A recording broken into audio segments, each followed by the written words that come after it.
সেই মনে পড়ে জ্যৈষ্ঠের জ্বরে রাত্রে নাহিক ঘুম, অতি ভোরে উঠি তাড়াতাড়ি ছুটি আম কুড়াবার ধুম। সেই সুমধুর স্তব্ধ দুপুর পাঠশালা পলায়ন, ভাবিলাম হায় আর কি কোথায় ফিরে পাবো সে জীবন।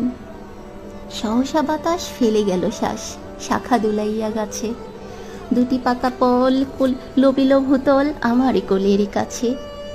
ভাবিলাম মনে বুঝি এতক্ষণে আমারই চিনিল মাতা, স্নেহে সে দাঁড়িয়ে বহু সম্মানে বাড়ে ঠেকানো মাথা। হেনকালে হায় জমদূত প্রায় কোথা হতে এলো মালি, জুটি বাদা উড়িয়ে সপ্তম সুরে পাড়িতে লাগিল গালি।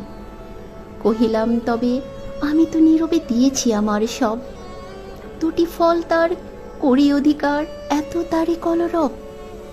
চিনিল না মোরে, নিয়ে গেল ধরে কাঁধে তুলি লাঠি গাছ, বাবু চিপ হাতে পারিষদ সাথে ধরিতেছিলেন মাছ।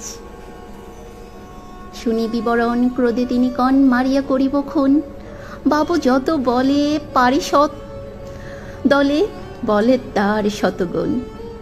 আমি কহিলাম শুধু দুটি আম ভিক মাগি মহাশয়। বাবু কহে হেসে ব্যাটা সাধু বেশে পাকা চোর অতিশয়। আমি শুনে হাসি আখি জলে ভাসি, এই ছিল মোর ঘটে। তুমি মহারাজ সাধু হলে আজ, আমি আজ চোর বটে।